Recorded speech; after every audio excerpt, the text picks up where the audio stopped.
Pues bueno, bonita tarde. Vamos a arrancar nuestra clase número 3, la ansiedad desde la TCC, cómo vamos a trabajar este trastorno, obviamente desde las técnicas de terapia cognitivo-conductual, ¿sí?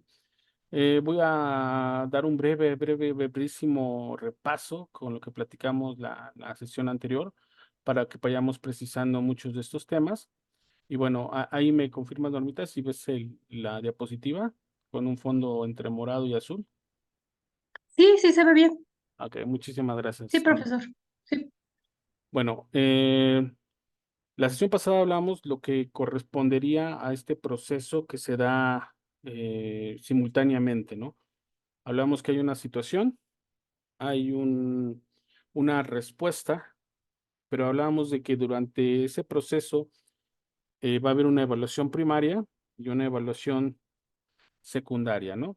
Estas evaluaciones decíamos que son simultáneas, ¿no? Las ponemos en este orden de primaria y secundaria solamente para poder estudiarlas, pero que en esencia la propuesta que hacen los estudiosos de la terapia cognitivo-conductual es que suceden simultáneamente. Y entonces, esta evaluación primaria va a saber si es favorable la situación, si es neutral la situación o es desfavorable. Cuando hablamos de si es desfavorable, hay pérdida o daño. Y obviamente eso nos va a dar una respuesta conductual. ¿Cuál es esa respuesta conductual? La lucha o escape. ¿Sí? Entonces, está la evaluación primaria, si analiza que es favorable, no va a tener una respuesta como la de lucha escape. Si es neutral, no va a haber ninguna reacción. Y finalmente, si es una evaluación desfavorable, va a haber una cuestión de pérdida o daño. ¿Sí, Edith?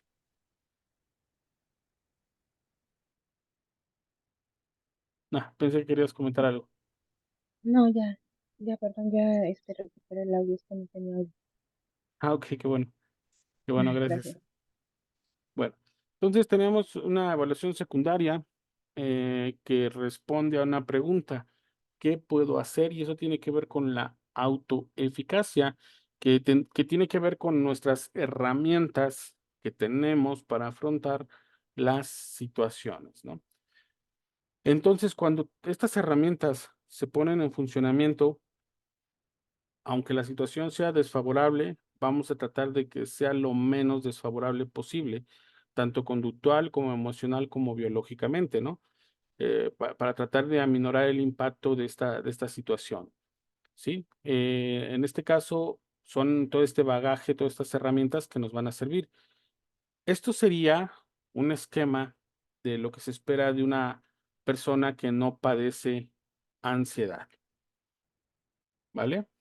Y por ahí les puse el esquema de entonces, ¿qué pasaría si una persona sí padece ansiedad?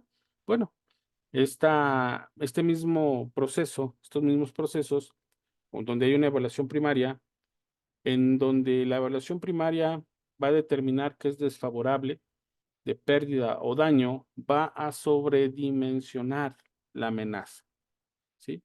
Al grado en que salga de nuestro control.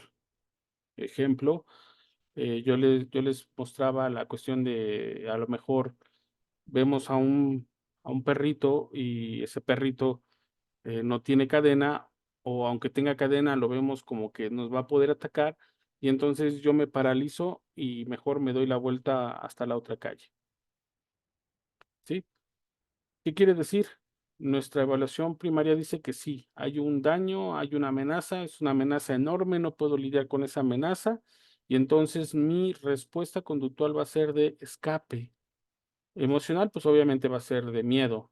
Y biológica, bueno, pues todos los síntomas que implican esta respuesta de miedo, como lo platicamos de la taquicardia, la falta de la respiración, confusión mental, puedo tener temblor en el cuerpo, y muchos otros síntomas físicos. Tomo otro ejemplo. Tengo que exponer en la escuela y entonces todo está bien hasta que me paro a un lado del escenario donde voy a hacer mi exposición. Y entonces, esta evaluación primaria determina que es algo desfavorable, algo que me va a causar mucho daño, al grado en que yo no puedo salir a dar mi exposición. ¿Cuál es mi conducta? Salgo huyendo del auditorio, ¿no? Salgo huyendo. ¿Cuál es la respuesta emocional? El miedo. ¿Cuál es la respuesta biológica? Bueno, todos los síntomas que ya platicamos, ¿sí? Así como se da la evaluación primaria que está sobredimensionando, que está desbordando la amenaza, en la evaluación secundaria, con estas herramientas que se supone yo tendría para afrontar la situación, la autoeficacia va a subestimar los recursos que yo tengo. Y entonces, por un lado, se sobredimensiona, por otro lado, subestima, y por lo tanto, la ansiedad se instaura completamente. ¿Sí? Entonces, se sobredimensiona, subestimo mis recursos o mis herramientas para afrontar la situación y finalmente estoy experimentando la ansiedad. Y eso es lo que nosotros vamos a trabajar. Precisamente vamos a revisar todos estos procesos para detectar cómo podemos abordarlos, cuál es el propósito que esta evaluación primaria y que determinó que era desfavorable, darle el tamaño adecuado, darle la dimensión adecuada y por otro lado, reforzar nuestras herramientas, darles valor a nuestras herramientas para afrontar la situación, tanto conductual como emocional como biológicamente. De esta manera, es ahí donde vamos a trabajar. Por eso este esquema, para entender cómo, por un lado, se sobredimensiona y por otro lado, se subestiman nuestros recursos para afrontar situaciones. ¿Sí? ¿Alguna duda o pregunta que tengan, Normita, Edith? No, profe, hasta ahorita no, gracias. Muchas gracias. Sí, Edith, te escuchamos. No, todo bien hasta ahorita, gracias. Ok. Bienvenida, Gisela. Gracias, profe. Buenas noches. Buena noche. Bueno, esto solamente era para tratar de puntualizar entonces dónde vamos a trabajar. Recuerden que nosotros vamos a trabajar con pensamientos automáticos, creencias intermedias, creencias centrales o esquemas. Entonces, cuando hay una situación, lo primero que se van a activar son los pensamientos automáticos. Estos pensamientos automáticos son los que elaboran la evaluación primaria y secundaria, las que sobredimensionan la amenaza o las que subestiman nuestros propios recursos. Por lo tanto, va a ser esencial que le enseñemos al paciente a que pueda identificar estos pensamientos automáticos que le están llevando a ciertas respuestas conductuales, emocionales y biológicas desadaptativas. ¿Sí? ¿Cuál es el propósito? Darle herramientas para que esas respuestas sean adaptativas a la situación. ¿Sí? ¿Cómo sigue funcionando este proceso, ¿no? Aquí les puse el ejemplo del afrontamiento, el antes, frente, durante y después. ¿Qué quiere decir? Yo les puse el ejemplo de una evaluación. Voy a hacer una evaluación el día de mañana. Ok, entonces, un día antes, ¿puedo ponerme a estudiar o lo dejo por la paz? Frente, estoy ya afuera del salón, ya voy a entrar a presentar la evaluación. ¿Cómo me siento? ¿Me puedo sentir relajado? ¿Me puedo sentir nervioso? Está bien. Durante, estoy frente a la evaluación, estoy ya respondiendo. ¿Sí? Aquí va a ser el punto clave para entender el proceso anterior. ¿Por qué? Porque viene un después. Y aquí aclaramos afrontamiento, no confrontamiento, ¿eh? Es importante porque el afrontamiento va a intentar envolver el impacto, mientras el confrontamiento sí va a buscar el impacto emocional. ¿Qué va a pasar aquí? Durante el afrontamiento, si alguien tiene una duda,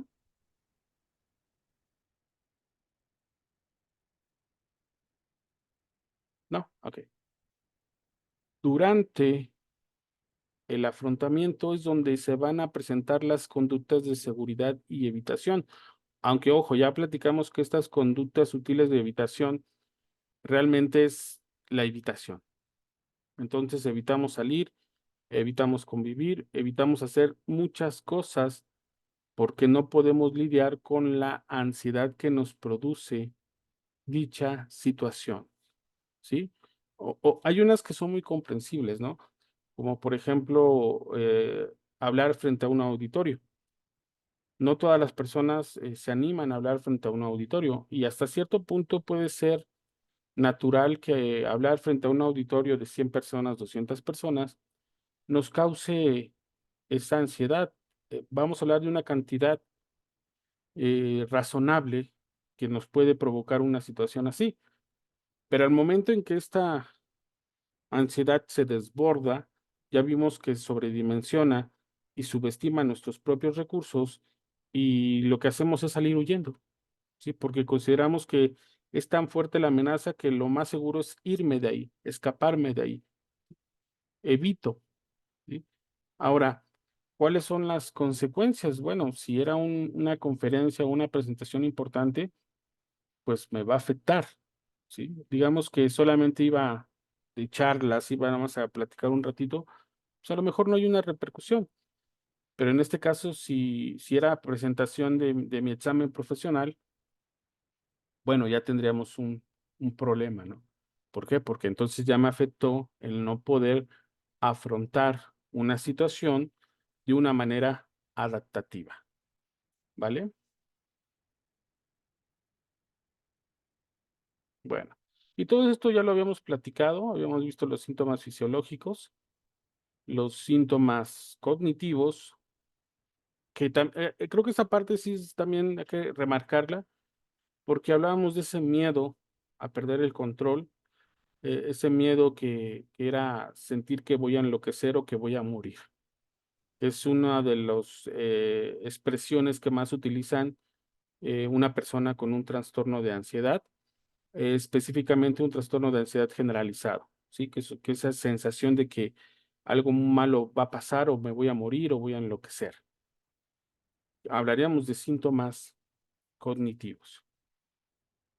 Y bueno, obviamente los síntomas conductuales más comunes o más importantes, hablaríamos precisamente de la huida, el alejamiento, la evitación o finalmente quedarse paralizado, ¿no?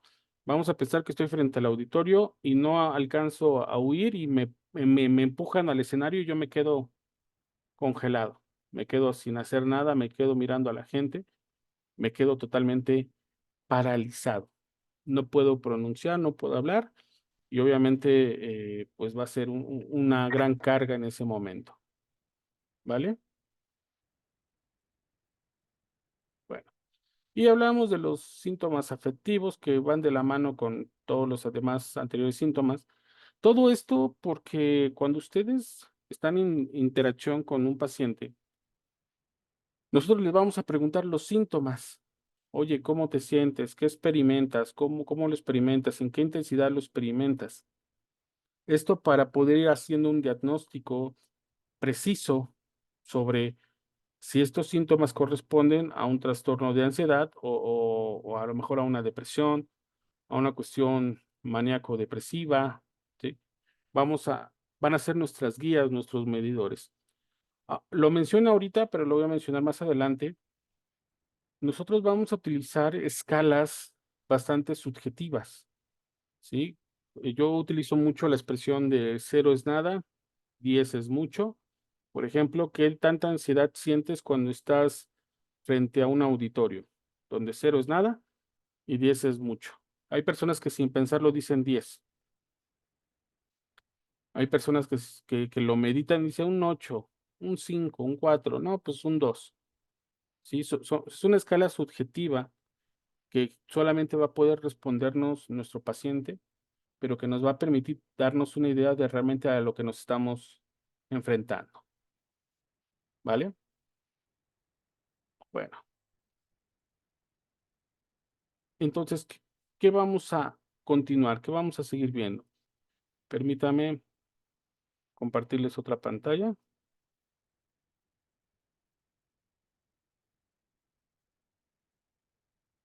A ver, por aquí.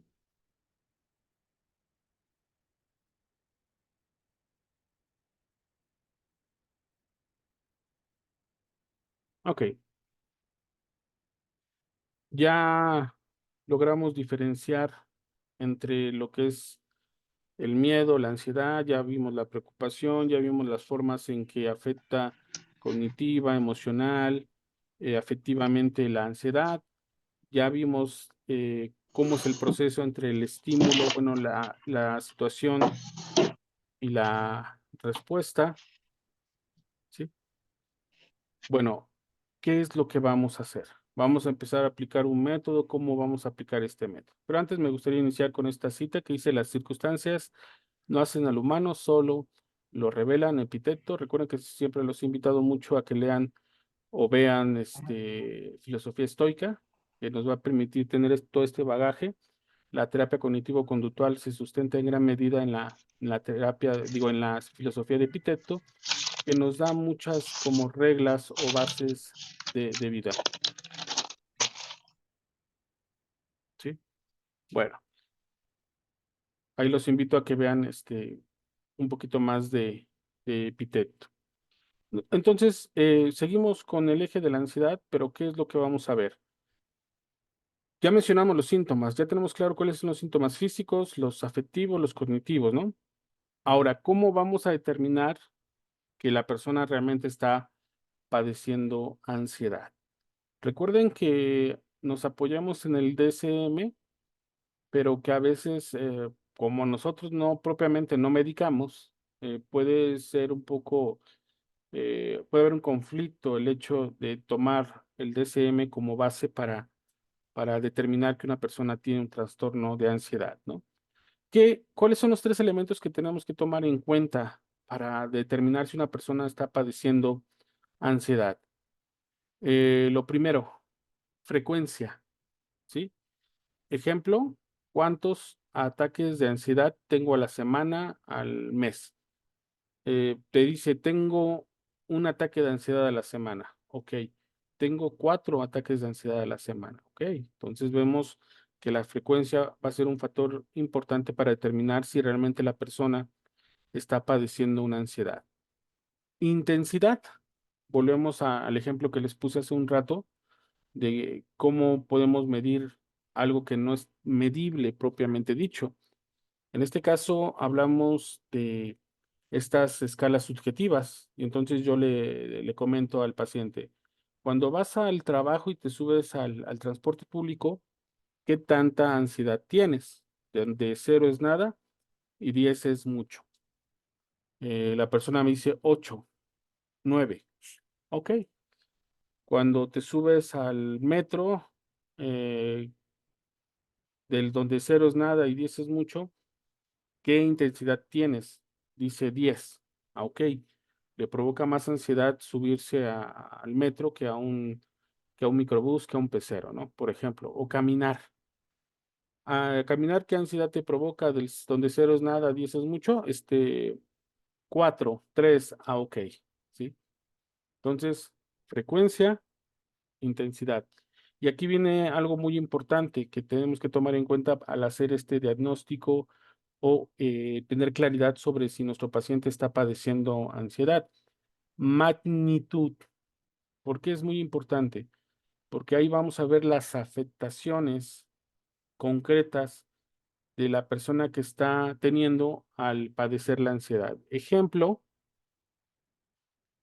eh, dejan de salir de casa, dejan de convivir con las personas, no pueden viajar en automóvil o no se pueden subir al transporte público, eh, necesitan un baño cerca, eh, simplemente no pueden salir de casa. Entonces, ahí vamos a ver las afectaciones concretas y reales, ¿no? A diferencia de una persona que tiene control sobre su ansiedad, dice: ok, sí me cuesta salir, pero hago un ritual o sigo cierto procedimiento y puedo salir de casa.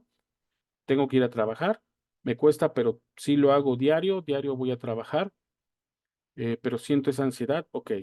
No es lo mismo a no puedo salir de casa.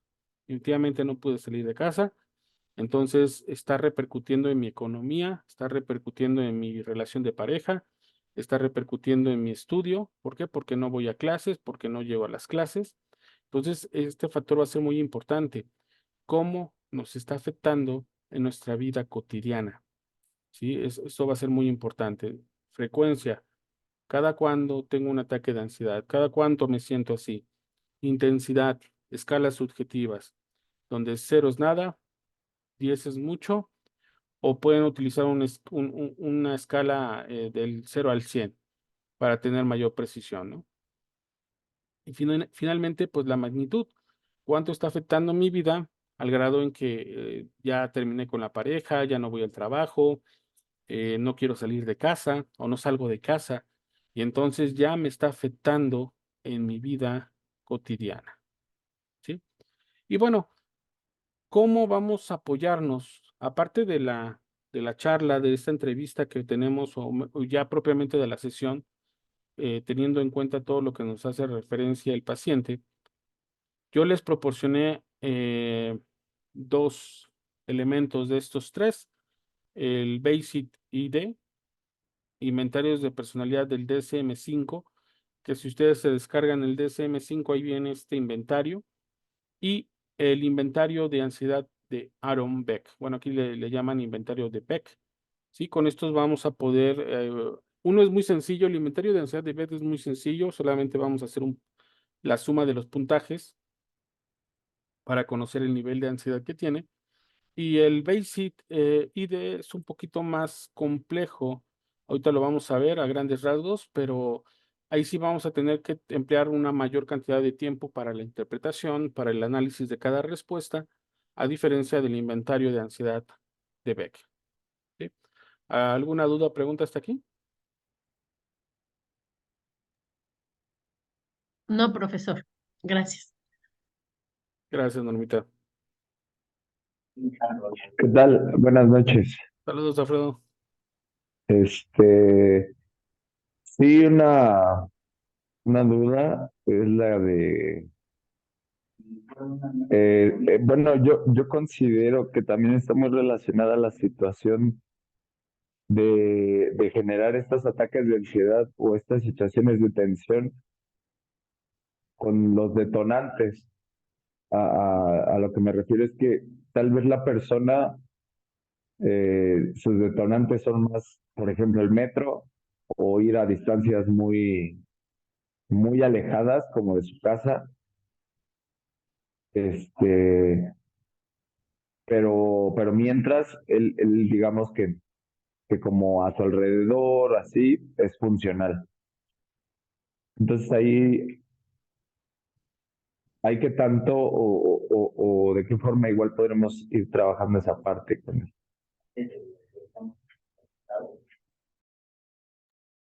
Muchas gracias, Alfredo.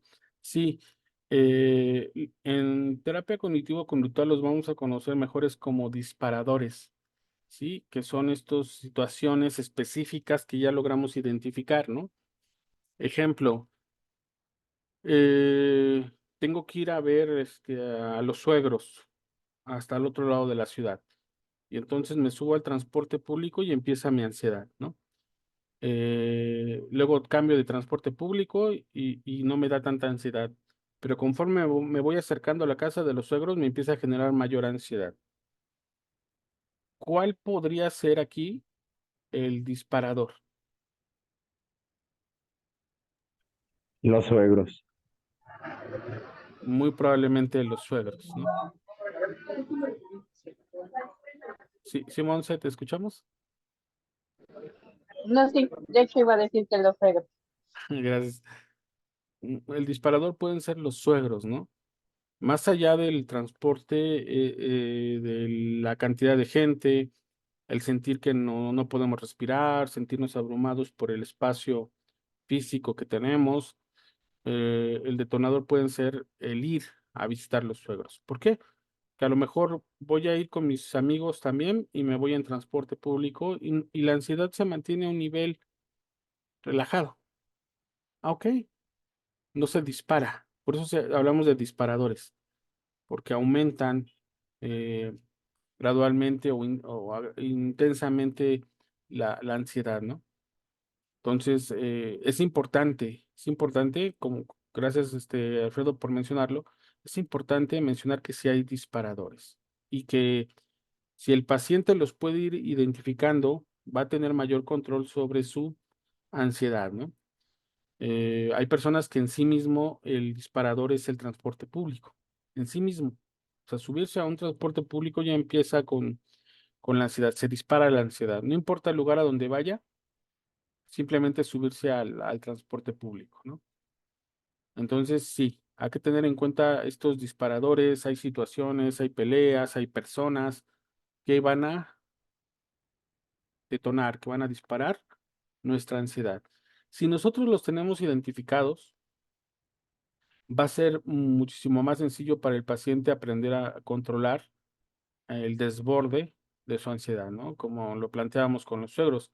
Si el problema es la visita de los suegros, pues lo que hacemos es evitar ir a visitarlos la mayor cantidad de número de veces, ¿no? Pero si es inevitable, eh, nuestra mente se va a preparar para ese evento de una forma que va a crear estrategias precisamente para el afrontamiento, ¿sí? Como que me voy a ir a verlos, pero me pongo mis audífonos, o me llevo mi música favorita, o me llevo un libro, o voy a hacer una parada a la mitad del camino para relajarme. Vamos a crear nuestras estrategias de afrontamiento. Obviamente todo esto de la mano con el paciente, ¿no? Es muy importante que vayamos de la mano con el paciente.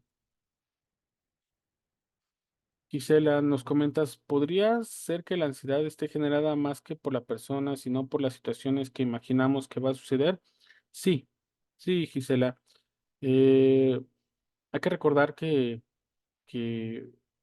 voy a tomar la frase de Séneca, ¿no? Los seres humanos estamos más asustados que heridos. Sufrimos más por la imaginación, por la fantasía, que lo que va a pasar o ni siquiera va a pasar. Sí, sufrimos más por lo que imaginamos que puede pasar, que es el punto de la ansiedad, ¿no? Como que la esencia de la ansiedad, que es una preocupación desbordante, excesiva. Lo planteamos con el ejemplo del avión. Un avión se puede caer, bueno, hay una probabilidad, ¿no?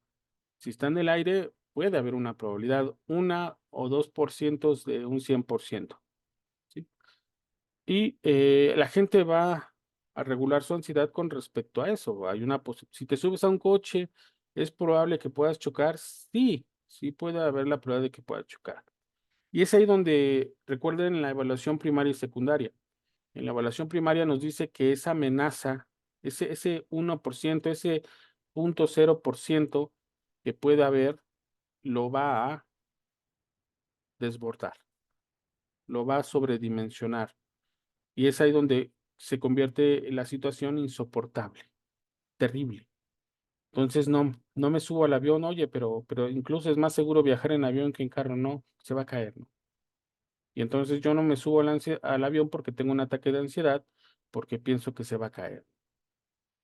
Yo les platicaba en este mismo ejemplo que es natural que si es mi primer viaje en avión o son los primeros viajes en avión, sienta esa ansiedad, sí, es natural. Es natural que si yo estoy dando conferencias o son mis primeras conferencias frente a mucha gente, es natural esa ansiedad, sí. Pero si ya llevo años presentándome en auditorios, si ya llevo años subiéndome a aviones y vuelvo a experimentar esta ansiedad desbordada, ya no es natural. Entonces estamos padeciendo la ansiedad, de un trastorno, principalmente un trastorno de ansiedad generalizado. ¿Vale? ¿Alguna otra duda, pregunta? Sí, profe. En su experiencia, ¿qué tan frecuente es que cueste mucho trabajo identificar cuáles son los disparadores de la ansiedad? Muchas gracias, Normita. En mi experiencia, a veces se complica un poco porque no hay una claridad sobre el origen o la fuente, ¿no? Pero, o siendo más exacto, eh, puede ser una multiplicidad de factores, ¿sí? No solamente un único disparador, sino pueden ser 2 o 3 simultáneamente que estén activando nuestra ansiedad, ¿no? Poníamos el ejemplo de salir de casa. Un disparador es el hecho de salir de casa. Un segundo disparador es subirse a un transporte público. Un tercer disparador, ir recorrer una distancia lejana. Entonces tenemos 3 disparadores, 3 detonadores en lugar de uno, ¿sí? Entonces, sí, a veces nos cuesta un poquito tener claridad, pero una vez que le enseñamos a las personas a separar las cosas, cada situación también le permite tener claridad sobre estos detonadores o disparadores, que es muy importante, que es muy importante, ¿no? Cuando tiene claridad sobre si el disparador está en el simple hecho de salir de casa o está en el hecho de que voy a abordar un transporte público. Hay personas que si piden un Uber o un Didi, la ansiedad se reduce considerablemente si tiene que hacerlo en transporte público, que aumenta la ansiedad, ¿sí? Entonces hay que estar precisamente en ese diálogo socrático con el paciente, ayudarle a encontrar sus detonadores, sus disparadores, ¿no? Y de esa forma que aprenda a tener mayor control sobre su ansiedad. No sé si quede respondida tu pregunta, Normita. Sí, profesor. Gracias. De nada, Normita. Todo bien, gracias. Gracias. ¿Alguna otra duda o pregunta que tengan?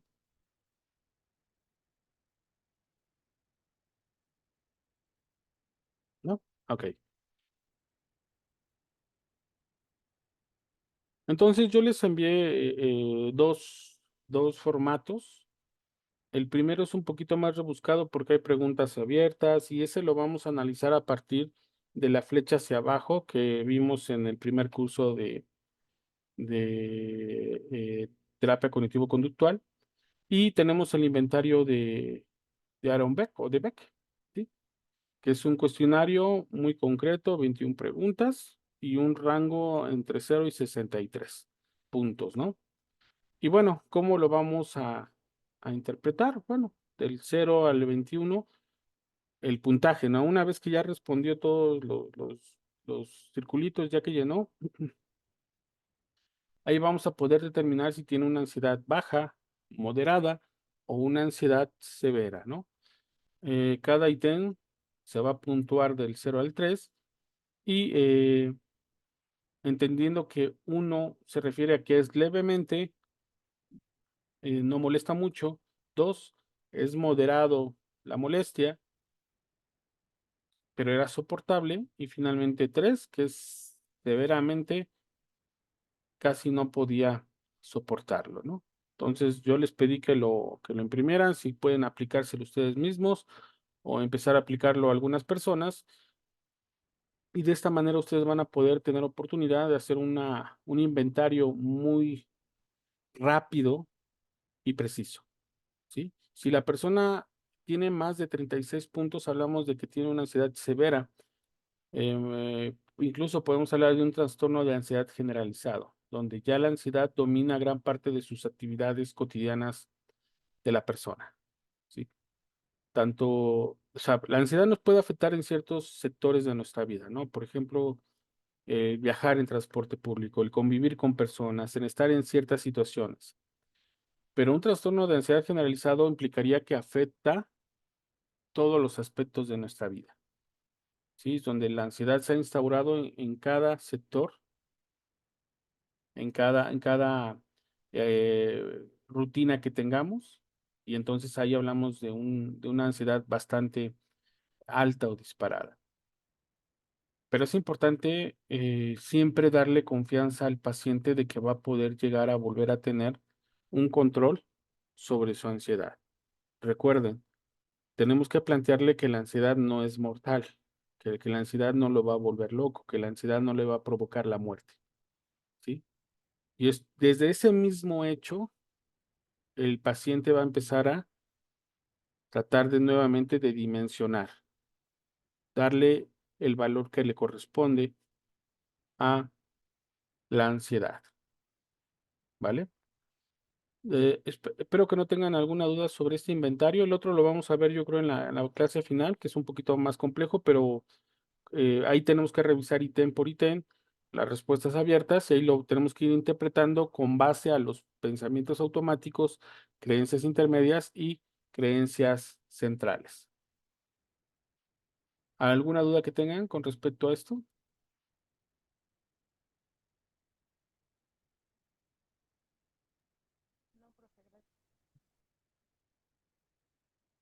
Vale.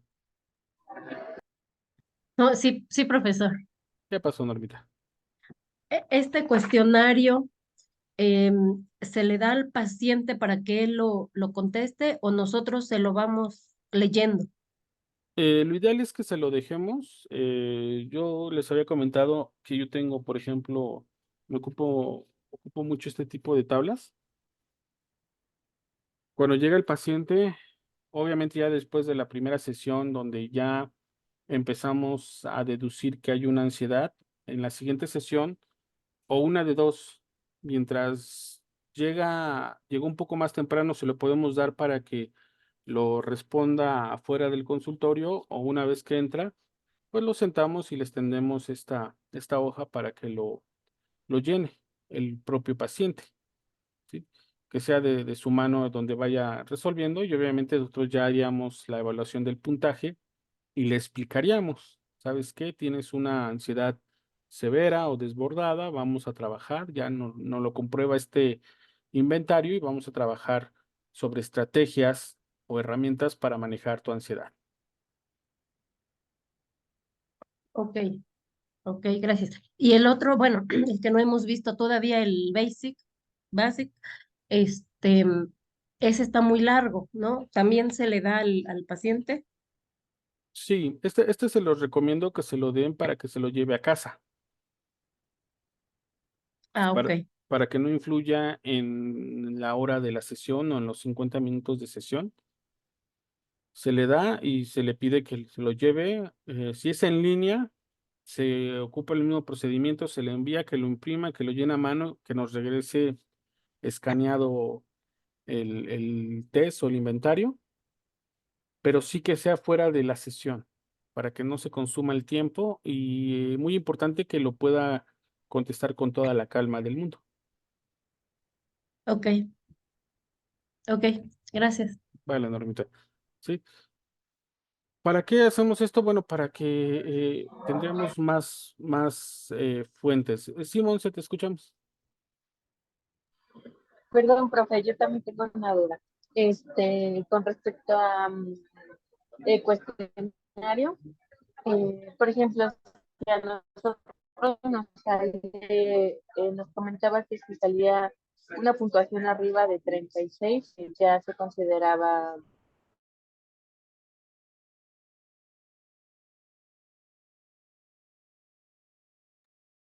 Te perdimos, Monse.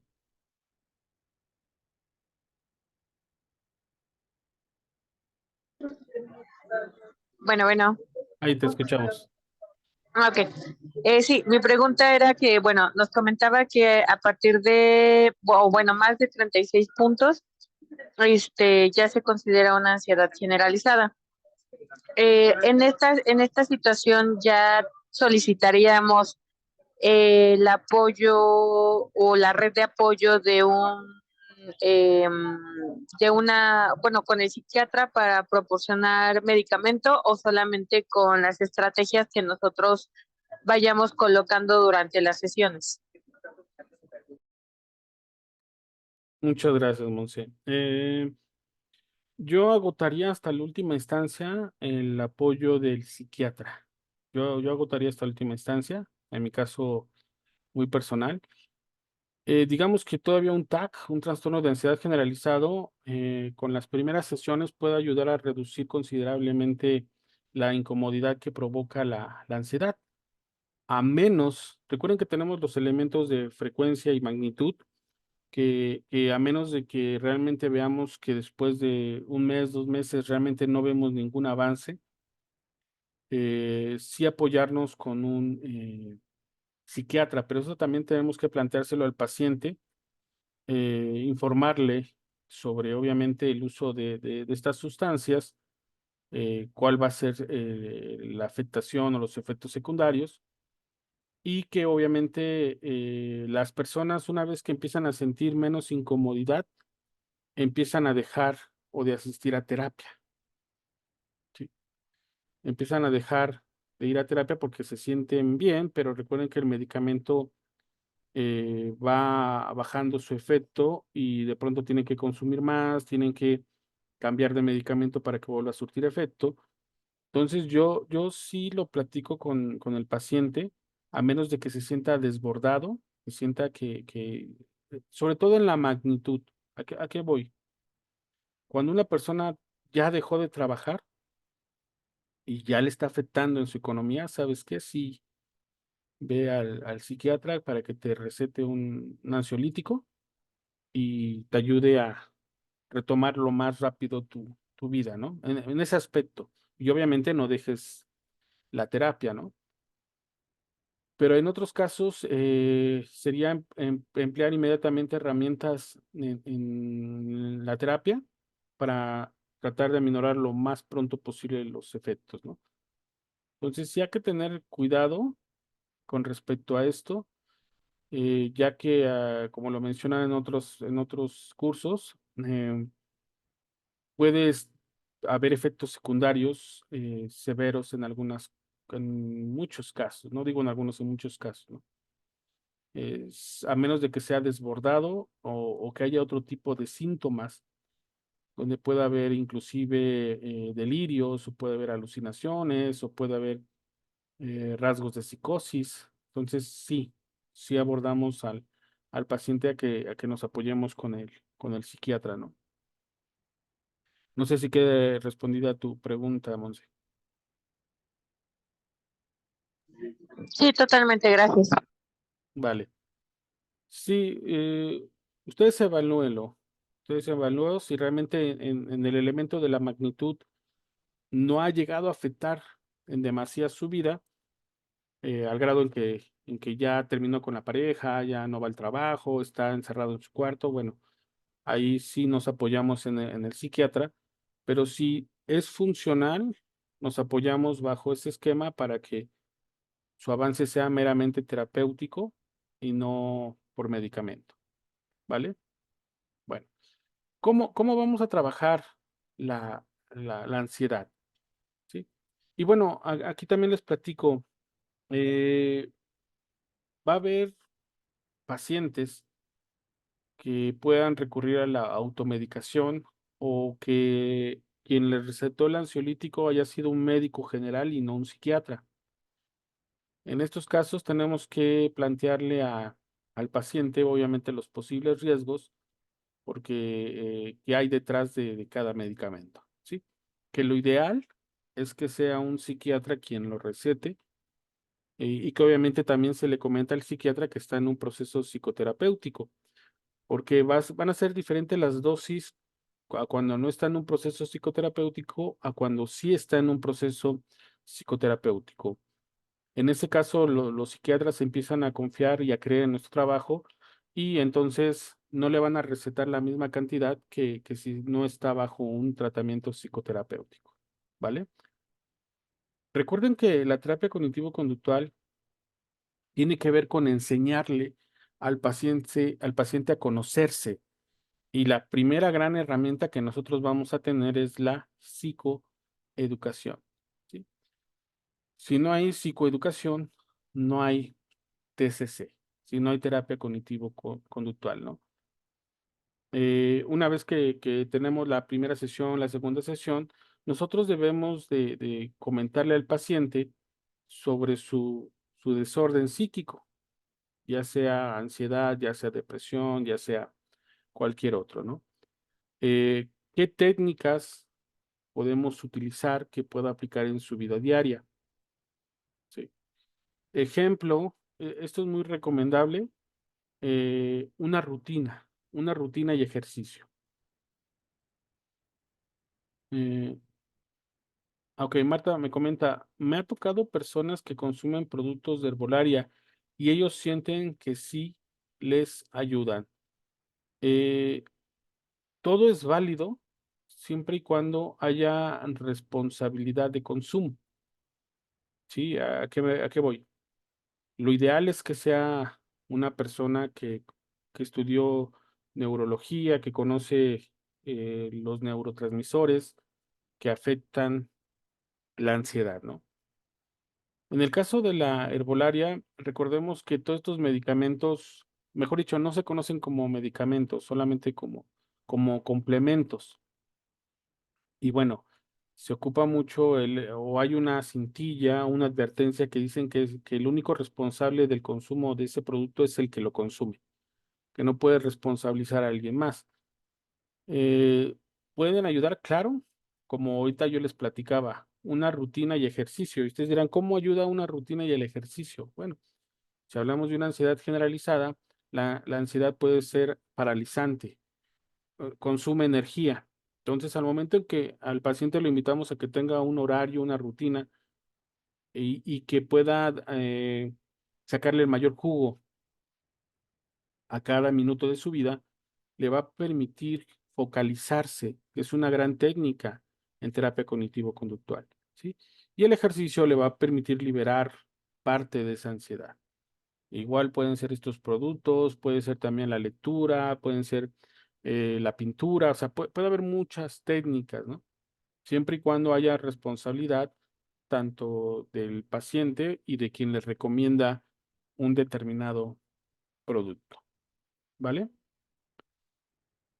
Entonces, nosotros le decimos al paciente que él tiene que aprender a conocerse, como lo mencionamos, tiene que identificar los disparadores de su ansiedad, estos detonadores, que una vez que los identifique, los analizamos, los racionalizamos y buscamos que la afectación sea lo menos posible, ¿sí? Ya sea visitar a los suegros, salir a la calle, convivir con las personas, eh, X situación, ¿sí?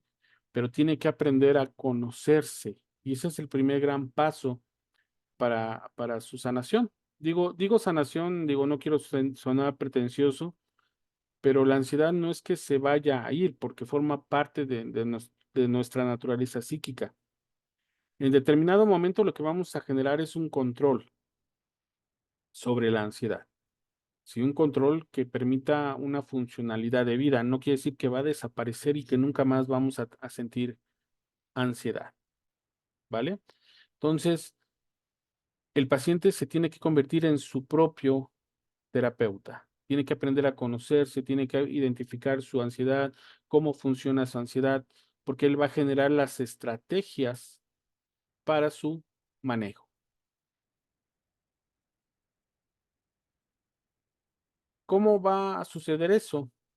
Lo primero es presentarle el modelo cognitivo, ¿no? Y con base en las experiencias propias del paciente, le enseñamos cómo es el modelo cognitivo general y cómo se ve un caso de ansiedad y un caso neutral. Recuerdan que yo les puse mucho el ejemplo de que se nos ponche una llanta. Entonces vamos en la carretera, esa es la situación, se poncha la llanta es la situación y hay una respuesta. Esa respuesta puede ser de enojo, de miedo, de ansiedad. Entre la situación y la respuesta tenemos el pensamiento y la emoción. Tenemos los pensamientos automáticos, las creencias intermedias y las creencias centrales, ¿sí? Entonces, cuando hay una situación y pasa por todo este proceso y la respuesta es desadaptativa, entonces le estamos enseñando al paciente a que se conozca, ¿sí? Hay gente que se baja y empieza a patear la llanta del carro. Empieza a patear, ¿por qué? Porque está frustrada, está enojada, porque se ponchó la llanta. Esa es una conducta desadaptativa. Hay gente que se baja y entra en pánico y se sienta a llorar porque no sabe cambiar una llanta, porque no conoce a nadie, porque está lejos de todas las personas que le pueden ayudar. Eso es una conducta desadaptativa. Hay gente que dice, me tranquilizo, reviso mentalmente si tengo herramienta y me bajo y intento cambiarla o le marco a alguien que venga a ayudarme, tomo la situación con el valor que se merece. ¿Sí? Le doy la magnitud a la situación, le doy ese tamaño a la situación y, ok, se ponchó la llanta, no sé cambiar una llanta, ahorita le hablo a alguien que me ayude. Punto. ¿Sí? ¿Cómo una situación tan rutinaria o trivial puede desencadenar una respuesta tan desadaptativa como la agresividad, la violencia o el miedo, ¿no? Algo tan trivial como que se nos ponche una llanta, ¿no? Pero bueno, entonces nosotros lo primero que le vamos a enseñar a nuestro paciente es que cuál es el modelo cognitivo. Situación, respuesta. Y esa respuesta es adaptativa o desadaptativa, pero que entre la situación y la respuesta está la emoción y está el pensamiento. Pensamiento automático, las creencias intermedias y las creencias centrales. ¿Vale? Ese va a ser nuestro primer gran paso. ¿Sí? Y aquí les pongo este esquema, este ejemplo, para que lo vayamos comprendiendo paso a paso. Tenemos nuestro procesamiento post-evento. Tenemos una situación, pensamientos automáticos y la respuesta. Recuerden que la respuesta es emocional, física y conductual. Ya conocemos cuáles son los síntomas de una respuesta emocional, cuáles son las respuestas de un síntomas físicos y cuáles son las respuestas de síntomas conductuales. ¿Vale? No creo que haya mucho problema. Recuerden que este es nuestro esquema de flecha hacia abajo. Por ahí creo que les compartí un formatito y si no me recuerdan para compartirles otro. Y bueno, ¿cómo lo vamos a ejemplificar? ¿Sí? ¿Cómo sabemos que surge la ansiedad? Bueno, aquí va un ejemplo. Es viernes, ya son las 5 de la tarde, salimos a las 6 todos en la empresa, todo está tranquilo, de pronto el jefe se me acerca muy serio a mi escritorio y me dice, ¿sabes qué, Luis? Tenemos una reunión tú y yo el lunes temprano. Se da media vuelta y se va. En ese momento, mi pensamiento automático es, me van a despedir. ¿O qué hice? ¿Qué hice mal? Ni siquiera es qué hice mal. Me van a despedir. ¿Sí? Es mi pensamiento automático con base a mi creencia central, o sea, mi creencia intermedia y a mi creencia central. Algo hice mal. Está enojado conmigo el jefe. ¿Sí? Me van a correr. ¿Cuál es mi respuesta emocional? Preocupación, miedo, ansiedad. ¿Sí? Entonces, todo el fin de semana, del viernes al lunes, yo voy a estar con, hijos, me van a despedir porque el pensamiento me está llevando a experimentar los síntomas de la ansiedad. ¿Cuál va a ser una respuesta física? Voy a tener dolor de cabeza, me va a doler el estómago, a lo mejor me enfermo del estómago, voy a tener insomnio pensando nada más en qué me va a decir, para qué quiere verme. De seguro hice algo mal, no me di cuenta, me van a correr. ¿Sí? Pensamiento lleva a los síntomas emocionales, físicos y conductuales. No lo olviden. Respuesta conductual. Me la paso todo el fin de semana nada más dando vueltas como león enjaulado. Subo, bajo, estoy ahí, no puedo disfrutar una película, no puedo estar bien, no puedo sentarme tranquilamente. ¿Sí? Este esquema nos estaría retratando a un Luis que tiene ansiedad. No sé si está aquí alguna duda con este ejemplo. Sí, yo. Ah, Em, en el esquema de la parte conductual estoy observando que, y como usted decía, se da vueltas por la casa, está inquieto y demás. Y en el segundo, como otra opción es que come de más. Ahí mi pregunta sería, ¿existen momentos o depende de la persona que también pueda comer de más o absolutamente no comer nada? muchas gracias, Monse. Sí, sí. Eh, Ustedes que fueron universitarios durante los periodos de exámenes de cuatrimestres semestrales, comíamos de más. Comíamos de más. ¿Por qué? Ahorita nos vamos a lo que nos propone Monse. ¿Por qué comemos de más? Se presume que cuando estamos comiendo le mandamos una señal al cerebro de que todo está bien. no podríamos comer en un estado de alerta permanente. Entonces, ¿qué hacemos? Empezamos a comer de más. ¿Sí? Empezamos a comer de más porque eso nos va a dar sensación de alivio momentáneo ante la ansiedad. ¿Sí? Pero también sucede lo contrario. ¿Por qué? Apenas pruebo un bocado y mis intestinos empiezan a contraerse y siento la comida pesada o me hace daño. Entonces estoy tan ansioso que no quiero comer nada. ¿Sí? No quiero probar bocado. ¿Por qué? Porque estoy tan enfocado en la situación que cualquier alimento que yo ingiera o lo regreso, lo vomito o me hace daño. Y el hecho de comer también genera que la ansiedad se concentre en el estómago. Entonces, sí, pueden ser las dos reacciones. Hay gente que no prueba bocado durante días o prueba lo mínimo porque está ansioso. O hay persona que está come y come y come, come porque eso le da una sensación de alivio. ¿Sí? No sé si quede respondida tu pregunta, Monse.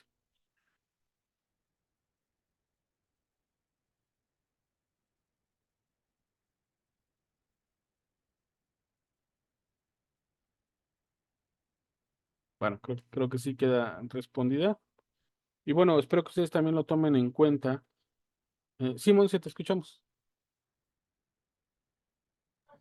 Ah, es que como que se me va la señal, pero no, digo que sí, sí estuvo, ¿cómo se llama? Contestada mi respuesta.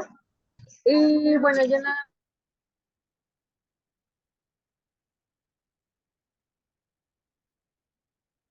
Ahí te perdimos otra vez, Monse.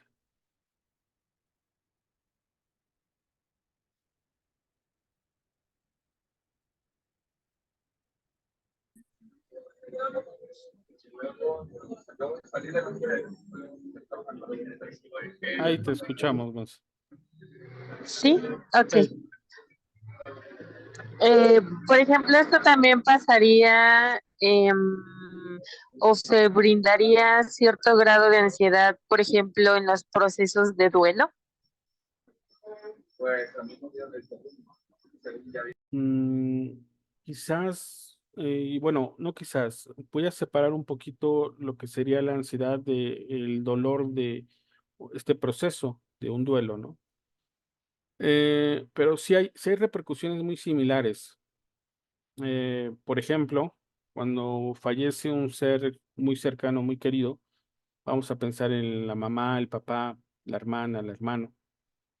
Una forma de sobrellevar este, este dolor también es comiendo en exceso, ¿sí?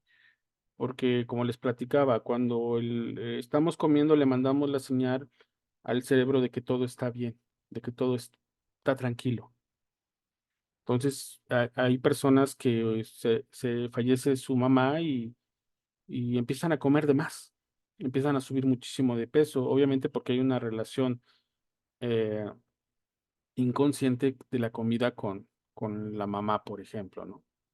No quiero irme a a las raíces psicoanalíticas, pero sí hay una conexión entre, una relación entre la comida y la madre, por ejemplo. Entonces, en esos casos, digamos que el proceso de duelo sí va por otras vertientes, por estas fases que no son fases o vamos, que no se dan en un orden específico. Y digamos que la reacción más que ansiedad obedece a tristeza, consuelo y no propiamente a la ansiedad. Recuerda que la ansiedad sería más propiamente hacia a que algo terrible va a pasar. Y bueno, cuando fallece un ser querido es que ya pasó, ¿no? Ya irremediablemente pasó. Entonces no los pondría quizás en el mismo orden, aunque sí hay reacciones similares o parecidas, por ejemplo, este caso de la comida, eh, y que también, por ejemplo, tiene que ver con la anorexia o la bulimia, ¿sí? Porque hay jóvenes, hombres, mujeres, que deciden rechazar el alimento, ¿no? Que sería un taller especial completo sobre qué relación hay con esta figura materna, ¿no? pero propiamente en el duelo no hay como una ansiedad como tal, sino una desolación, una tristeza, una depresión, ¿vale? ¿Sí queda respondida tu pregunta, Monse? Sí, muchas gracias. Va, a ti, Monse. Bueno, este esquema que estamos viendo sería un Luis ansioso, ¿sí? El jefe se acercó y me dijo, nos vemos el lunes temprano en reunión, y tú, chin, me van a despedir. Y hay una respuesta, claro, emocional, física y conductual. Entonces me la paso dando vueltas en la casa, me la paso comiendo, total que llega el lunes y me presento con mi jefe. Pero antes de decirles el desenlace final, vámonos entonces, cómo sería el esquema de una persona que sabe manejar su ansiedad. El primer esquema es un Luis que tiene mucha ansiedad y el segundo esquema, este que estamos viendo, es un Luis que no tiene o que tiene su ansiedad eh, adaptativa. El mismo ejemplo, el jefe me cita muy serio para una reunión temprano el lunes, ¿no? Entonces se acerca a mi escritorio y me dice, oye Luis, tenemos una cita y tenemos que charlar el día lunes, te veo temprano en mi oficina. Y yo, ok. Entonces yo genero este pensamiento. En lugar de pensar automáticamente, me va a despedir, me van a correr, hice algo mal, ajusto este pensamiento. Esperaré hasta el lunes para saber lo que pasa. Por el momento no tengo suficiente información para sacar conclusiones. Digo, esto está muy largo. Yo diría, pues a ver qué quiere el lunes, ¿no? ¿Por qué? Pues ya esperaré, ¿no? A lo mejor me van a correr o como pueden felicitarme o como pueden pedirme algo especial, ¿no? Entonces, ¿qué hago? Pues el lunes ya me preocuparé, ¿no? El lunes ya veré qué es lo que quiere. ¿Qué respuesta hay emocional? Pues de tranquilidad, una ansiedad adaptativa. A lo mejor si está ahí un gusanito que dice, no, oye, a lo mejor te van a correr. Yo digo, hasta que no vea la hoja de despido sobre mi escritorio, pues no lo voy a tomar en cuenta, ¿sí? ¿Hay alguna respuesta física? No, porque si no hay pensamientos que nos inunden con estas creencias, no va a haber respuestas físicas, ¿sí? Esto es muy importante porque en la terapia cognitivo-conductual trabajamos con los pensamientos, porque el pensamiento no va solo, va con una emoción. Por eso es muy importante que ustedes trabajen con los pensamientos de los pacientes, que les enseñen a cómo cambiar un pensamiento y al cambiar el pensamiento, cambiamos la emoción, ¿sí? ¿Hay una respuesta conductual? Pues propiamente no, sino simplemente pues es mi fin de semana, ya yo voy a disfrutarlo, sigo con lo previsto, si iba a salir pues algo, o sea, no cambia en nada mi vida cotidiana. O sea, yo sigo o sea, a lo mejor tenía una reunión, una salida a la Marquesa, bueno, está bien, te lo voy a disfrutar. Ya el lunes, frente al jefe, pues ya veré de qué se trata, ¿sí? Pero mientras yo disfruto mi fin de semana. Entonces les puse un esquema de un Luis con ansiedad y un esquema con un Luis con una ansiedad adaptativa, que es así como deberíamos responder ante las situaciones, sea algo tan trivial como el que nos cite el jefe a su oficina, como me hayan despedido, como haya terminado una relación, como que me haya equivocado de carrera. Es una situación, ¿sí? La respuesta debería ser adaptativa. Ahorita voy a poner más ejemplos. ¿Pero alguna duda con estos esquemas?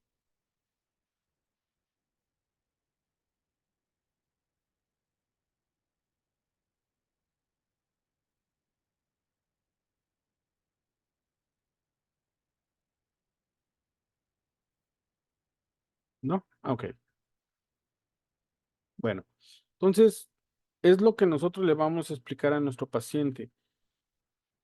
¿Cómo es el esquema de una persona con ansiedad o con un trastorno de ansiedad y cómo es el esquema de una persona sin este esquema de ansiedad o una ansiedad no patológica, ¿sí? Esto le va a ayudar mucho al paciente de que sí es posible generar otro tipo de pensamientos que a su vez nos va a dar respuestas emocionales, físicas y conductuales totalmente distintas, menos dolorosas, menos desbordadas, con su peso adecuado, con su dimensión adecuada. Y es ahí donde nosotros vamos a concentrar gran parte de nuestras estrategias. Y esto nos va a llevar a una conclusión. ¿Cuál es esta conclusión? No es la situación que nos produce ansiedad, sino lo que pensamos acerca de esa situación. ¿Sí? Pongo otro ejemplo. Le dije a mi hijo que llegara a las 11 de la noche y son las 11:10 y entonces yo empiezo a pensar que le pasó algo mal. Ojo, empiezo a pensar, pero recuerden que un pensamiento va con una emoción y ese pensamiento me está llevando a respuestas emocionales, físicas y conductuales. ¿Cuáles? Miedo. Algo le pasó. Algo le pasó. Y empiezo a experimentar los síntomas físicos del miedo. La taquicardia, la aceleración en la respiración, el temblor en las manos, la confusión mental, ¿sí? Empiezo a sentir que mis intestinos empiezan a contraerse, ¿sí? Y sigo mirando el reloj cada 5 minutos porque mi hijo no llega. ¿Qué quiere decir? Estoy disparando mi ansiedad, estoy terribilizando la situación. Son las 11:30 y veo que ya llega, ¿no? Y hasta respiro de, ya llegó. Pero mientras esos 15, 20 minutos, media hora, una hora, yo viví un infierno emocional por mis pensamientos. Ojo, no quiere decir que vamos a vivir o que le vamos a enseñar al paciente a vivir despreocupado por la vida, pero sí enseñarle las cantidades, los momentos, las situaciones que son adecuadas para generar estos pensamientos, regular las emociones, ¿no? Ejemplo, vamos a pensar que yo debo dinero, ¿no? Y se acerca la fecha para pagar. Y entonces me empiezo a estresar porque no tengo ese dinero, ¿sí? Y este estrés me va a llevar a la ansiedad, ¿no? Me van a meter a la cárcel, me van a denunciar y empiezo a pensar un montón de cosas que me puedan pasar. Empiezo a terribilizar la situación, a desbordarla. Llega el plazo y entonces vamos a pensar que le debo a Coppel. Entonces hablo a Coppel, oigan, no puedo pagar. Y me van a decir, no se preocupe, le reestructuramos su deuda y ahora va a pagar tanto el tal día. Que va a ser una pequeña parte, pero lo vamos a distribuir en tantos pagos. Y yo digo, ok, eso sí lo tengo. Tengo esos 100 pesos, 200 pesos, sí los tengo. ¿Sí? Y en ese momento mi ansiedad baja, pero mientras ya me pasé un día entero con este sufrimiento de haber terribilizado y desbordado la ansiedad. ¿Sí? ¿Qué quiere decir esto? Que la vida no es tan terrible como la pensamos. Esto es muy importante. La realidad la pensamos y es ahí donde la hacemos terrible, insoportable. Y es ahí donde nosotros trabajamos para que la persona aprenda a dimensionar sus pensamientos, a regular sus emociones, para que la respuesta sea adaptativa, ¿sí? No es la situación la que nos produce ansiedad, sino lo que pensamos acerca de esa situación. ¿Vale? ¿Alguna duda, pregunta hasta aquí?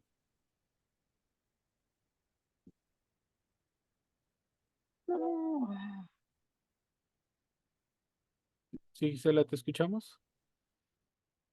No, profe, fue Ah, mi dispositivo, pero no te preocupes.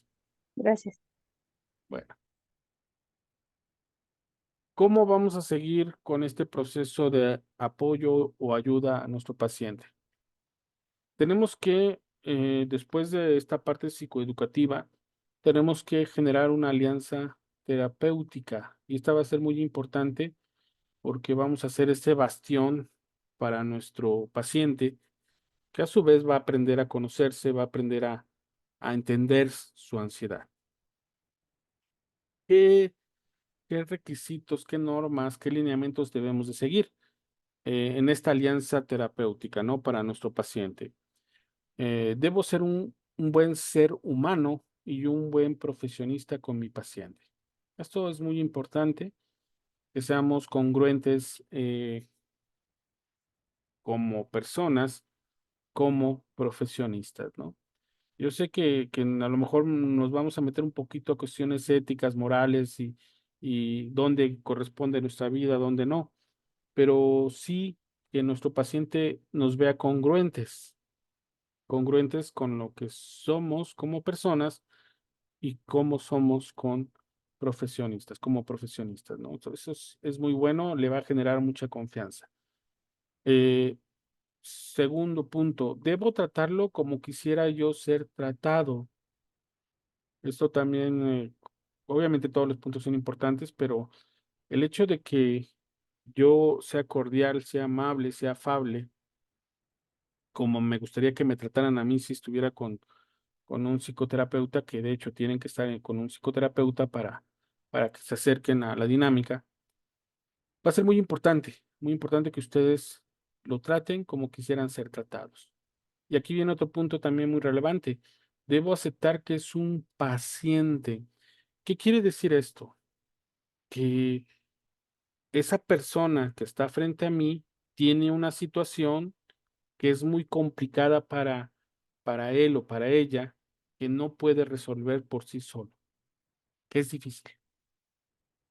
Esto es aceptar que es un paciente, ¿sí? Las personas que están bien, que están felices, que se la pasan bomba, no van a ir a vernos, ¿sí? No van a ir a vernos. Ellos están felices, disfrutando sus vidas. Pero las personas que están frente a nosotros llevan toda una carga emocional que no pueden lidiar con ella. Ojo, aunque parezca que no lo es para nosotros, ¿eh? Tenemos que generar esa empatía y aceptar que si está ahí frente a nosotros es porque no encuentra formas de resolver su situación. ¿Sí? Es un paciente. Debo ayudarlo a que se sienta en un lugar seguro.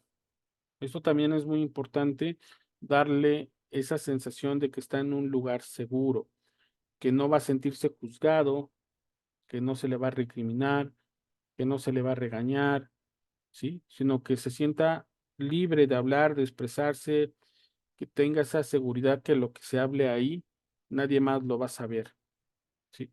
Que tenga esa confianza, que si quiere llorar y de pronto empieza a gritar o empieza a temblar, que no va a haber una repercusión, una llamada de atención o un reclamo.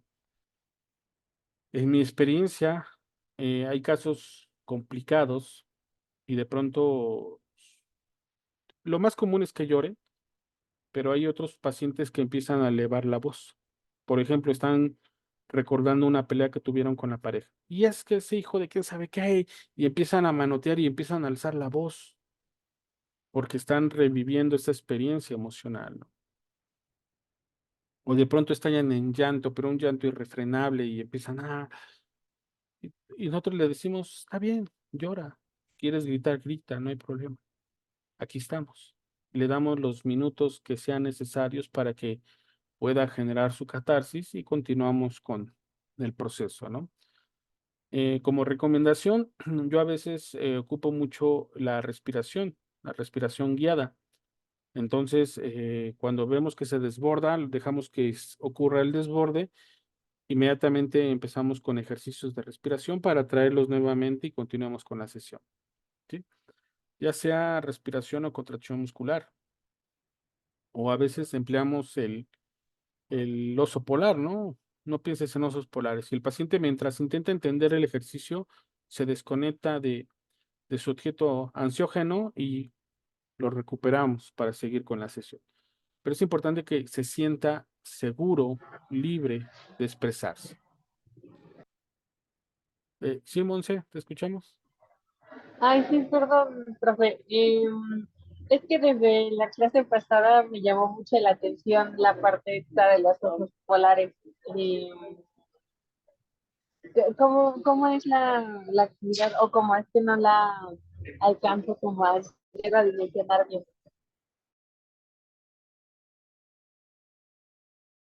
No, no te preocupes, Monse. ¿En qué consiste esta técnica? Al paciente se le pide que no piense en osos polares. Y al momento en que le decimos que no piense en osos polares, el paciente empieza a pensar en osos polares. ¿Cómo sirve esta técnica? Al momento en que piensa en que intenta no pensar en osos polares, deja de pensar en lo que le está provocando la ansiedad o el estrés o la situación. Entonces, por esos segundos desconectamos al paciente de su objeto ansiógeno, ¿no? De su objeto de miedo, su objeto de depresión. Y entonces le permite un respiro no solamente mental, sino físico, que le permite enfocarse nuevamente al proceso psicoterapéutico. Entonces, ¿por qué osos polares? Puede ser cualquier cosa, ¿eh? Tú le puedes decir, no pienses en limones, y el paciente empieza a pensar en limones. Obviamente no ha sido atacado por limones o no ha sido atacado por osos polares, porque obviamente si empieza a pensar en osos polares y fue atacado por un oso polar, pues no va a ser una experiencia agradable. Pero empiezan a pensar en ositos estos de Coca-Cola, de Liverpool, y se desconectan y hasta les da risa porque dices, no pienses, te voy a pedir que no pienses, es que ya estoy pensando, no, no, que no pienses, y es que ya lo estoy pensando. Esos segundos en que lo desconectamos son valiosísimos porque irrumpe el progreso de la ansiedad. ¿Sí? La ansiedad va subiendo, no pienses en osos polares, lo desconectamos y puede irrumpir ese progreso de la ansiedad. Entonces, puede ser cualquier cosa, obviamente siempre y cuando no le haya afectado o le haya dañado, pero le va a permitir desconectarse por unos segundos de su objeto ansiógeno. No sé si quede respondida a tu pregunta, Monse. Sí, bastante clara. Es también, bueno, también es em, adecuada la técnica de enfocar al paciente en algo frío, o bueno, que el paciente sienta algo frío. No sé si te refieres a un cubito de hielo o hacerle pensar que piense en algo frío. Ajá, que sienta como un cubo de hielo que a lo mejor tengamos ahí por X o Y situación, pero que sienta lo frío de forma física, que sea algo tangible. Sí, sí, Monse. Bueno, la técnica se llama en sí focalización. Puede ser un objeto frío, puede ser un objeto rugoso, puede ser un objeto caliente. Entonces, yo les invito a mis pacientes que de pronto les digo, tengan la pluma, vean la pluma durante un minuto. Véanla bien, vean los detalles, vean el color, la forma. Y si durante un minuto logran concentrarse en la pluma, volvemos a la misma técnica, al mismo truco de no pensar en osos polares. Se están focalizando en la pluma y no en sus pensamientos. Qué bueno que sea algo tangible, ¿no? Como el frío, como el calor, como algo rugoso o áspero. Y entonces el paciente se desconecta de la ansiedad, de los objetos que le causan ansiedad y se concentra en el objeto, en focalizarse en el objeto. Esto ayuda mucho cuando están en la calle, por ejemplo, y empiezan a sentir los cosquilleos de la ansiedad y entonces se sientan y buscan algo en qué focalizarse, cualquier cosa. Hay un carro estacionado, me concentro en el carro, empiezo a ver su color, sus formas, su tamaño, y al momento en que me focalizo en el carro, nuevamente evito el progreso de la ansiedad, ¿sí? Irrumpimos el progreso de la ansiedad. Sí, por supuesto, puede funcionar esta técnica. Ok, muchas gracias, profe. De nada, Monse. Bueno, ¿qué más elementos necesitamos para esta alianza terapéutica? Esta van de la mano con lo que les mencionaba. No juzgar, somos la ayuda y estamos de su lado. Esto es muy importante, cuidar mucho nuestro lenguaje corporal, nuestras microexpresiones, que también ayudan a que se sienta escuchado y más cuando estamos en línea, donde únicamente nos ven el rostro, parte del pecho hacia arriba, y entonces hacemos expresiones de, ok, te estoy escuchando, estamos haciendo este movimiento, y obviamente estamos apoyándolo, que se sienta protegido, que se sienta que estamos de su lado. Eh, Tampoco se trata de engañar al paciente, ¿no? Obviamente le vamos a proponer escenarios de soluciones que le permitan generar estrategias, ¿sí? Y que es bueno ayudarlo en el sentido de que tampoco que lo que está haciendo es lo que debería hacer, sino lo invitamos a que vea otras posibilidades, ¿no? Sin decirle que está mal o que cometió errores. Ejemplo, de pronto una chica me dice, es que estoy en terapia porque no quiero volver a cometer el error de escoger una mala pareja.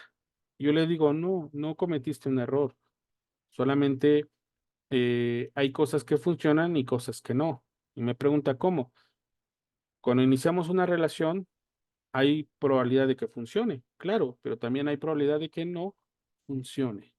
Y eso no quiere decir que sea un error, ¿sí? Entonces, les vamos a trabajar el uso de estas palabras para que no se conviertan en sus ejes de su discurso, porque incluso al momento de que le llamamos situación y no problema, la situación es algo que podemos resolver, el problema es algo que nos pesa. Entonces, espero que se fijen ahí cómo inclusive el hecho de manejar ciertas palabras nos permiten afrontar las cosas de manera diferente, ¿no? Si en lugar de situación le llamo desafío, incluso nos invita a querer resolver ese desafío, ¿sí? A que si le digo problema. Cuando decimos tengo muchos problemas, es como si echáramos un costal de piedras aquí, hay muchos problemas. Tengo varias situaciones, ok, como que es una palabra neutral y eso ayuda mucho a que el paciente sienta cada vez menos ese peso, ¿vale? Es importante siempre dar reforzamiento positivo, siempre, siempre, e invitarlo a sus progresos, por muy pequeños que sean, resaltarlos. Si hay progresos considerables, ahí anunciarlos, ¿sí? Que todo es posible, que necesita concentrarse, que necesita evaluar, que necesita esto, pero que va en buen progreso, que va avanzando, ¿sí? Insisto, no se trata de engañar a nuestro paciente, sino de darle reforzamientos positivos, ¿sí? Ejemplo, fíjate que ya bloqueé a mi novio de mi exnovio de todas las redes sociales. Muy bien, no es fácil. Muy bien, qué bueno. Ya te decidiste a terminar tu relación. Sí, ya no quiero. Ok, muy bien, date el tiempo para cenar. Sí, celebramos ese progreso que la persona ha decidido tomar. Sí, recuerden que quien decide son ellos, son ellas. ¿Sí? Siguiente punto, tomar un pequeño tiempo para conocer los intereses del paciente. Esto también es muy importante, porque no solamente nos van a hablar de sus situaciones familiares, sino también de su persona, ¿no? Por ejemplo, hay jóvenes que son fans de los Avengers. Y entonces yo tomo los Avengers para poder explicarles algunas situaciones, ¿no? Ejemplo, el hombre araña. Eh, Hay chicos que se sienten identificados con el hombre araña. Ok, entonces yo les platico, ok, el hombre araña, ¿cómo adquirió sus poderes? No, pues lo mordió una araña. ¿Qué quiere decir eso? ¿Que trabajó para tener esos superpoderes o fue una cuestión de azar? No, pues fue una cuestión de azar. Ok, tú no puedes esperar que la vida te brinde esos superpoderes. Tienes que trabajarlos. ¿Sí? Tienes que trabajarlos. No, no va a llegar una araña terapéutica y te va a solucionar tus problemas, sino tú tienes que trabajarlos para adquirir esas habilidades, ¿no? Entonces, de sus aficiones, de sus gustos, de la música, de los programas que ven, nosotros podemos tomar elementos para generar metáforas, cuentos que podemos exponerlos para aclararles alguna situación, ¿sí? Funciona, sí funciona, y eso también nos indica que le estamos prestando atención a nuestro paciente y que nos interesa como humano, ¿no? Pero sí, sí funciona. Y bueno, este punto creo que está implícito, mostrar interés genuino sobre nuestro paciente. El hecho de que tenga una situación con la mamá, con el papá, con la familia, con el trabajo, con la pareja, nos debe importar e interesar, porque es nuestro paciente. Aunque nuestro objetivo es que ese paciente se convierta en su propio psicoterapeuta, en el proceso estamos nosotros, ¿no?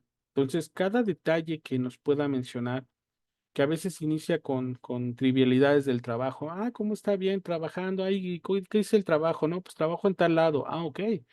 O fui a ver a tal persona. Ah, ok. Esos son datos, son información que nos puede inclusive ayudar a revelar ciertas situaciones que no habíamos podido aclarar. Entonces, es muy importante ese interés que mostremos hacia el paciente. ¿Alguna duda, pregunta hasta aquí? Yo, profe, Adelante. eh, quisiera que me diera un consejo o me auxiliara en el caso de un paciente que tiene su esposo específicamente es el que tiene pues las características de una persona con un trastorno de ansiedad. Entonces, obviamente, por la cercanía y la convivencia que hay todos los días, pues ahora mi paciente está sufriendo, pues, no tanto como episodios de ansiedad, pero sí tiene rasgos ya ansiosos que le están generando, pues, problemas diarios, ¿no? Incluso ya la situación de dejar de hacer cosas que le gustan por evitar confrontaciones o el no dormir bien. Pero ¿cómo lidiar con una persona así? O sea, cuando tú no eres tanto el que la padeces, pero la persona que está cerca de ti, sí. Muchas gracias, Gisela. Bueno, lo primero, lo primeritito es invitarlos a que se atiendan de manera profesional, ¿no? Tanto la pareja como la persona que está viviendo con una persona con ansiedad. Siempre se les va a invitar a que vayan a terapia, que traten de solucionar eso desde un aspecto profesional. En caso de una negativa, de parte de la persona a la que se le invita, en este caso el marido, que hay mucha resistencia. Recuerden que uno de los principios que platicamos en el curso anterior fue que no podemos forzar a nadie a tomar terapia, ¿no? Es una decisión propia y es el primer gran paso para una recuperación o una sanación, que la persona sea quien tome la decisión. Y aquí va en ese sentido. Por mucho que una pareja ame a, a su novio, novia, esposo, esposa, va a tener que evaluar si realmente el seguir con esta persona va a ser bueno para sí mismo, ¿no? Para sí misma. Y entonces, si la persona, el cónyuge, el novio, novia se niega a ir a terapia, entonces la persona va a tener que evaluar si realmente quiere continuar esa relación. Yo sé que es una solución drástica o dura, pero es muy difícil lidiar con una persona con ansiedad. Muy difícil por muchas situaciones. Y lo peor, que se niegue a recibir ayuda, que se niegue a recibir ayuda. Entonces, no sé en qué grado sean esta ansiedad, porque si hablamos de un grado funcional, está bien, pero si hablamos de algo patológico, de algo que ya sobrepase sus límites, entonces sí se convierte en una situación difícil. Y por mucho que uno ame a esa persona, no la va a cambiar. Y recuerden que el cambio es cuando uno decide, cuando uno toma la responsabilidad en sus manos, y esa es una decisión que tendrá que tomar, ¿no? Y primeramente, yendo a terapia a esa persona, y segundo, tomar las decisiones adecuadas para su persona. No, insisto, no por mucho que ame, quiera o se sienta comprometida con alguna otra persona, tenga que padecer el infierno o la situación que viva esa persona, ¿no? Entonces, yo sí invitaría a que se dieran la oportunidad de unas sesiones, de que se dieran ese chance de empezar a conocerse, me refiero psicoterapéuticamente, y que más adelante pues tome las decisiones que correspondan, porque, bueno, en su momento se los comenté, el amor no cambia a las personas, ¿sí? O sea, por mucho que yo ame a mi hijo, ame a mi pareja, lo voy a cambiar o lo voy a cambiar. ¿Por qué? Porque es una decisión personal. Y bueno, si hay una cerrazón o una negativa, pues va a ser muy difícil que pueda convivir con esa persona. ¿Sí? No sé si respondo tu pregunta, Gisela. Sí, profe, en gran medida, solo, pues, no sé si hay alguna técnica, algún consejo, alguna estrategia que yo pudiera utilizar, porque, bueno, mi paciente llega por diferentes situaciones, pero a lo largo del tratamiento que hemos tenido, pues bueno, no, me doy cuenta que uno de los disparadores más grandes, pues, es la relación con su esposo en razón a esta ansiedad que padece. Realmente, por las características que me dice, podría ser alguien con un trastorno obsesivo. Pero mi paciente sí está muy comprometido, está muy involucrada, está súper pendiente, muy, pues, muy dispuesta a, y pues busca trabajarlo, o sea, pero lo que yo quiero es, pues, seguirla ayudando. Ya le he propuesto incluso hacer sesiones con su esposo, no a tipo de sesión de pareja, sino poder ayudarle un poquito a lo mejor al esposo a entender lo que es la ansiedad, pero él se niega. Entonces, pues, ¿cómo podría yo apoyarla a ella en razón de que, pues, no, al menos no por ahora me ha dicho que tenga la intención de dejarlo, pero sí, si el disparador máximo que tiene es precisamente su esposo, ¿cómo podría yo apoyarla a que siga su proceso en los otros sentidos, a lo mejor, y tratar de ayudarle a disminuir la ansiedad que le genera las conductas que él tiene? El mejor apoyo que le puedes brindar, Gisela, es precisamente plantearle que su esposo va a seguir siendo lo que es, a menos de que desee cambiarlo, que no está en sus manos, que es un principio estoico, lo que está en nuestras manos y lo que no. Ella puede tratarse, ella puede tener todas las herramientas posibles, pero solamente para ella. Ella tiene que aprender que por mucho que lo ame, por mucho que lo quiera, por mucho que tenga ese compromiso, no va a poder cambiarlo. Y creo que esa es una parte esencial para que ella lo comprenda, porque probablemente está esperanzada que si ella pone de su parte, que si ella le da a lo mejor ese soporte y no, es imposible, es imposible. El único que puede hacer algo por él es él mismo, pero la persona que tú tienes en terapia tendrá que entenderlo, tendrá que procesarlo, tendrá que analizarlo, porque por mucho que lo ame, por mucho que quiera prepararse para cambiarlo, para ayudarlo, va a ser imposible.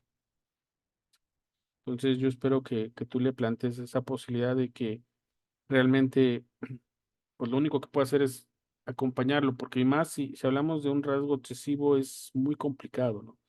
Muy difícil la convivencia, precisamente por estos rasgos obsesivos, y realmente la persona tendría que traer en un proceso riguroso psicoterapéutico para ir trabajando estas situaciones, pero no depende de nadie más, ¿no? Digo, en este caso, sí sería oportuno que tú le plantearas que por más que ella se prepare, se estudie, se trabaje, pues si es su pareja, va a seguir siendo un disparador, va a seguir siendo un disparador.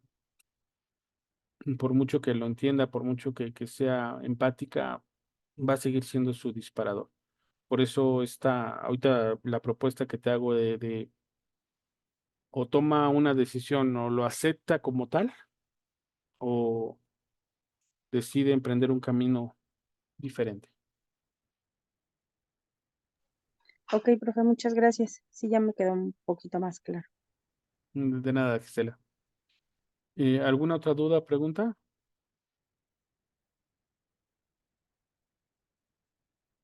Bueno, pues vamos a ir cerrando nuestra clase precisamente con esta alianza terapéutica.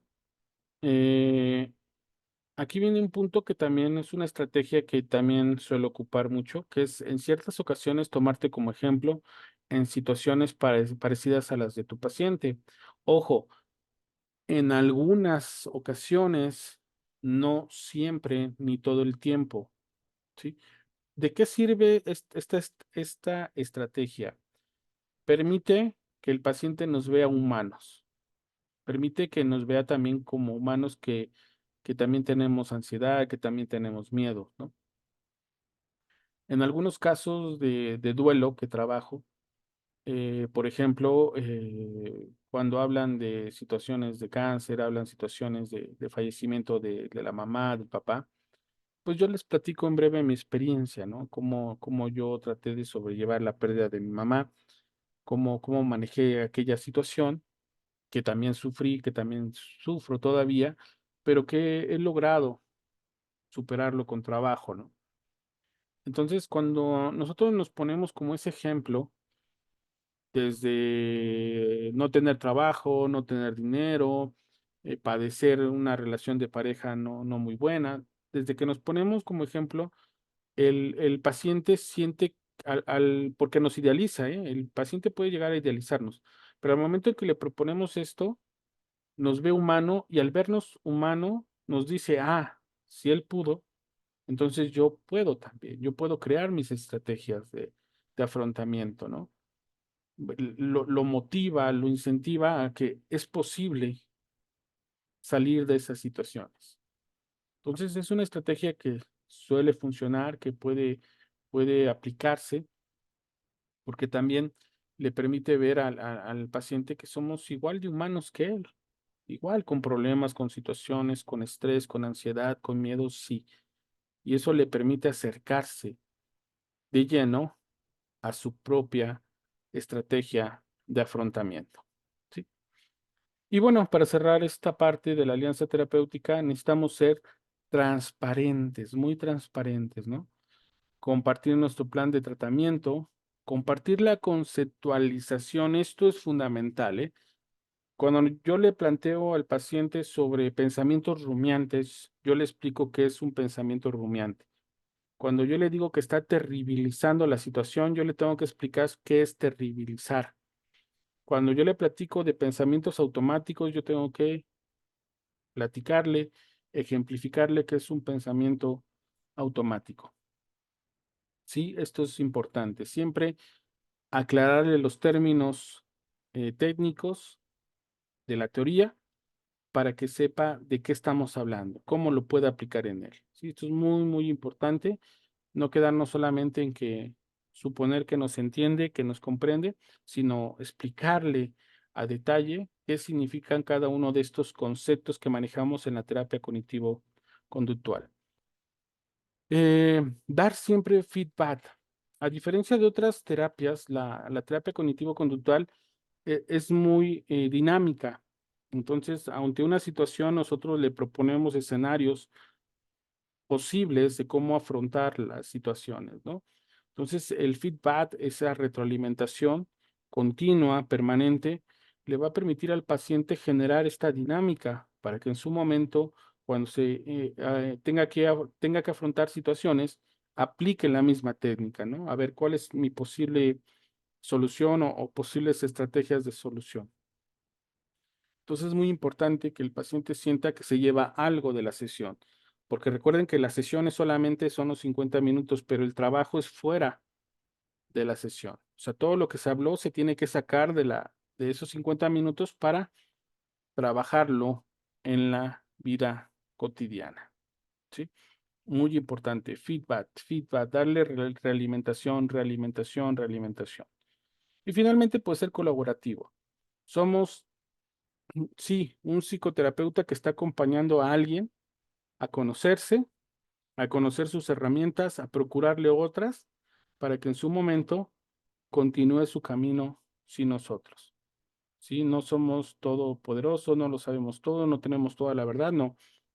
Quien mejor se conoce es uno mismo. Por lo tanto, solamente te estoy enseñando a que te conozcas a ti mismo, te estoy brindando más herramientas, te estoy dando mi apoyo, pero en determinado momento tú vas a seguir tu camino con toda esta psicoeducación, ya te conoces, ya sabes cómo afrontar las situaciones, adelante, ¿sí? Ser colaborativo. Tenemos que trabajar de la mano, codo a codo, con nuestro paciente. Bueno, ¿alguna duda o pregunta que tengan?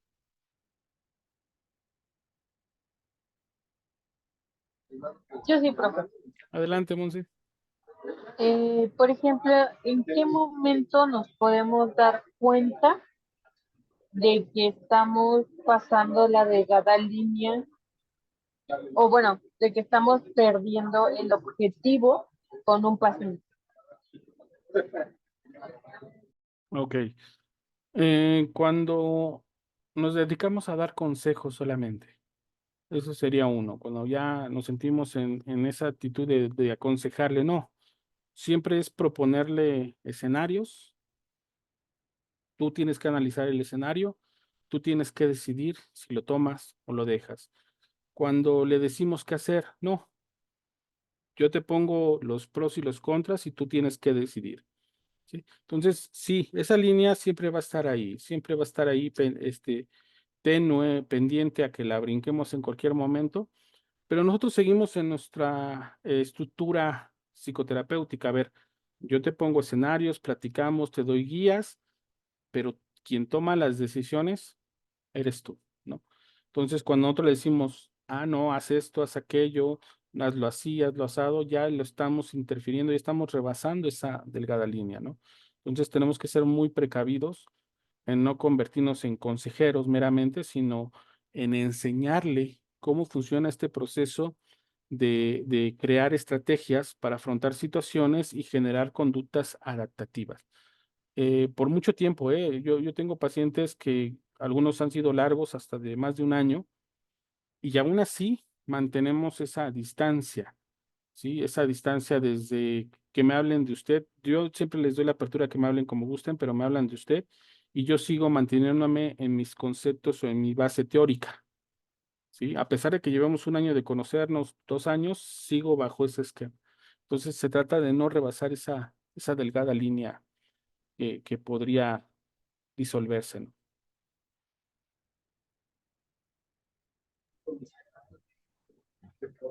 Gracias, profe. ¿Sí, sí queda respondida tu pregunta, Monse? Sí, algo delicado que pensar, pero sí, muchas gracias. Ok, Monse.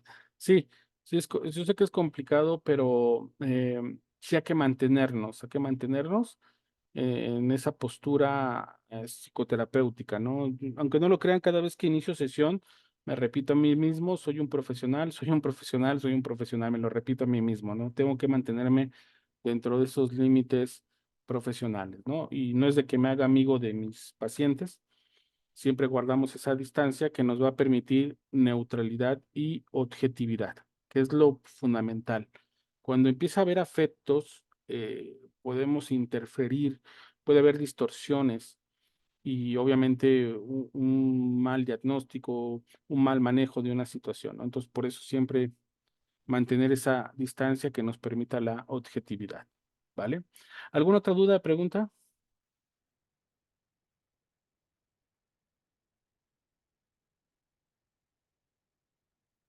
¿No? Bueno, pues muchísimas gracias, muchísimas gracias. Al rato les comparto las diapositivas. Les comparto la clase ahí en el link para que puedan visitarla si lo requieren.